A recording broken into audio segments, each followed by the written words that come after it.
Hello, and welcome to Young Buzz, where we explore the issues impacting young people around our BRICS Plus world. While emerging economies, cultural richness, and youthful energy are positively shaping our future, beneath the surface lies a devastating reality, one that shatters dreams and silences voices. Gender-based violence is a crisis on the rise. In this episode, we investigate this shattered silence into the unspoken yet urgent issue of GBV among young people.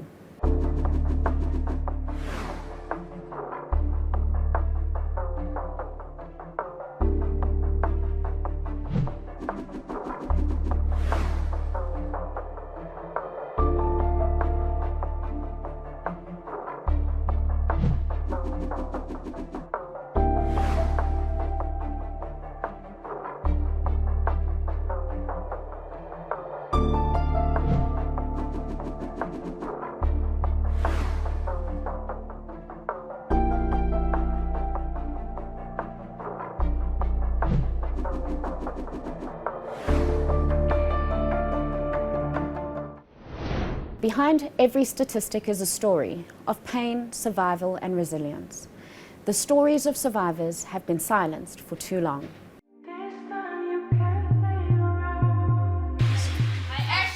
Once gender-based violence happened to me was when I actually educated myself on what gender-based violence is.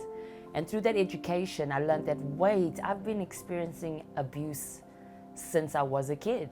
You know, like with the basic things, like your cousin passing a nasty comment about you, or your dad per se saying something nasty about you, or your mom, or, you know, like those types of things. And then it got to a physical point. I grew up around a lot of boys, a lot of men in our family, and they were very tough men. And those men taught me that you don't cry, you know, you take it. But then it came to the person that you love.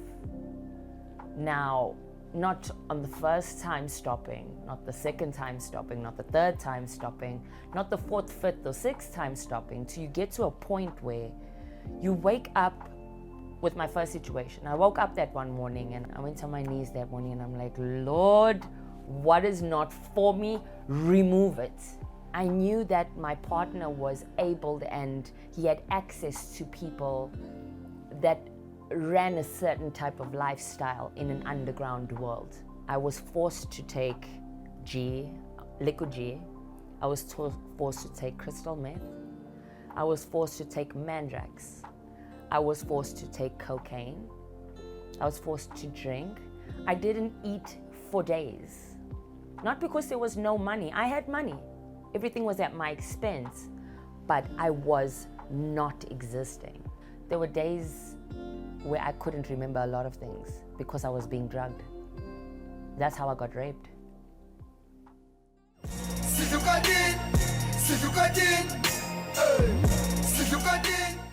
So I decided, let's take this pain and let us all benefit from it. So I love boxing. I love to fight. I love to release. I'm a creative, so I love to do. I love to physically do stuff. I want to give people back their voices. And the louder your voice, the more ears will hear you. So no matter what it is that you're doing, saying, feeling, let it out. Get your voice back. And stand your damn ground, man. Just like stand your ground. What are you scared of? There's only one you. That is your superpower. Because guys, I never thought that this would ever happen to me. But then I realized that keeping quiet is not doing anything. It's not helping anyone. So by me putting myself on the line, I expect you to get your voice back and stand tall. Till the lights go out, till my leg give out. Till the room comes off, till the lights go out, till my leg give out. Can't shut my mouth. Gender-based violence knows no borders. Cultural norms, patriarchal systems, and economic inequality fuel the flames of violence. Across BRICS Plus nations, millions of young people, primarily women, but also young men, face this epidemic. But why is it so prevalent among the youth?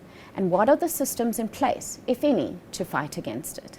I'm Professor Corné Davis from the Department of Strategic Communication, University of Johannesburg. We work with global sustainability, and my passion is gender-based violence, and we are actively working towards its prevention and intervention. Briefly describe the key systemic challenges in addressing gender-based violence that you have encountered in your research. Yes, I think few people understand how systemic the problem is.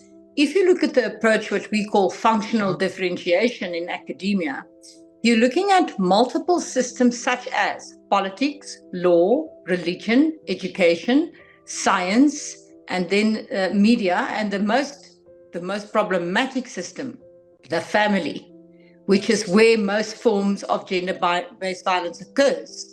So what people don't know, not coming from that academic perspective, if you're looking at how systems operate in terms of their code, all of these systems exclude GBV victims and perpetrators, which means you have an overall systemic failure from laws to legal systems, to the social support provided, to education in terms of the topic not being addressed sufficiently, through science that does not prioritize the topic in mainstream social scientific journals, to media that misrepresent and underrepresent cases of gender-based violence. These are all examples of how systems fail and why we are not achieving the collaboration we need to address it.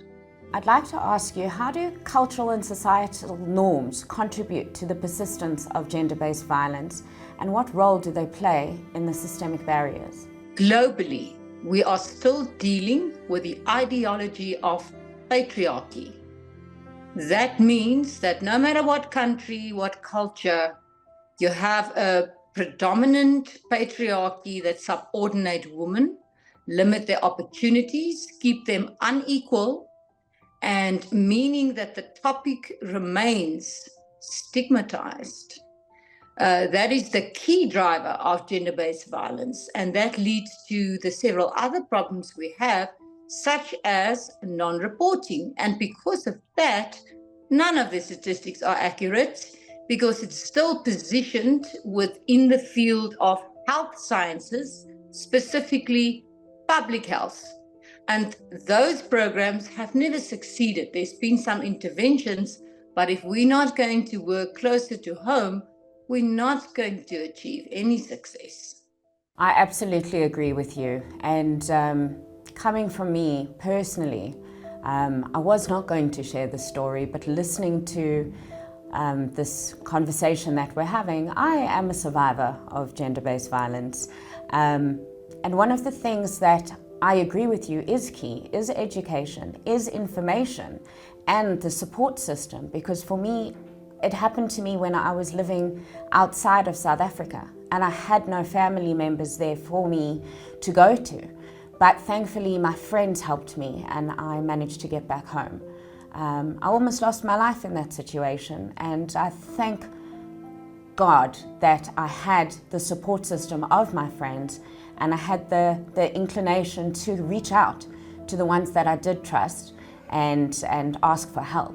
And there's nothing wrong with asking for help. There's nothing wrong with admitting that you're in a situation that you are not able to get out of yourself. I would like to ask you, with regard to looking ahead, what are your recommendations for policymakers, institutions, and communities to better tackle the systemic challenges of gender-based violence? Cesar, I'm glad you said that, because obviously I'm also a survivor. And here is the reality. If you're a South African, maybe all over the world, but I can speak for South Africa, you are either a victim or perpetrator, or you are related to a victim or perpetrator, or you're acquainted with a victim or perpetrator. Most of us in South Africa have experienced gender-based violence. And I'm going to make a couple of recommendations, because if we're not going to follow those, we're going to remain captured in the silence that perpetuates it. Firstly, we need to make it able for victims to speak out without stigmatizing the topic. Create support networks. Women can support women a lot more. But the way that the work environment is set up is that we set up for competition, not collaboration. And if we can bring in our heart brains and start working with empathy and not just start working with what must be done, what must be achieved, what must be earned, because that's where society is stuck. If we can say, what can we do to make life better for each other by talking about this topic, by educating ourselves, and then ultimately, and that's a topic that some people don't want to hear, working with perpetrators. Because Susie, most perpetrators were not born perpetrators. They were educated, raised, and socialized to become perpetrators within a patriarchal system where women are subordinated. We need to change that mindset. Further, we need to make sure that the stakeholders start collaborating. At the moment, we're working in silos. A lot of work is being done. There's a Gender-Based Violence and Femicide Fund. There's the Commission for Gender Equality. There are the global bodies who are doing their work. There are the Medical Research Council who's doing their work. Then you've got all these more than 130 NGOs who are doing the work. It's not coming together. The people are working in silos. Until we take hands and say, how can we support each other on all platforms? We need to work with schools, churches, private sector, government, civil society organizations. There has to be collaboration, because at the moment, because of this funding issue, people protect their space because they need the funding for their work. So money is becoming the issue, which means these organizations that should be collaborating are busy competing. That's not solving the problem. But until we get to hit it where it's most felt, is the home. And we can only change homes if we can reach to people in the workplace, in communities, in churches, in schools, if we can get the message across and share what is actually happening and get a bottom-up approach. I always use this example. Look how South Africans stood together when we hosted the World Cup. I've never seen a nation being such a nation for the World Cup. And how we stand together when we are playing international sport. How can we not stand together for an issue as big as this? Surely we can do better than that.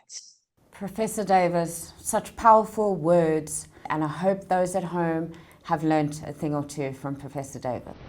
South African Sivingesi is leading the charge against gender-based violence and period poverty through his inspiring work with the Menstruation Foundation. He is known for his fearless activism and philanthropy. Violence against women and girls is one of the most widespread violations of human rights. Violence against women is a human rights violation. The activism work that I do against gender-based violence is another thing that I really don't understand why it gets so much attention. I am just a man raised in a household full of women who hates injustices, and that's what I do.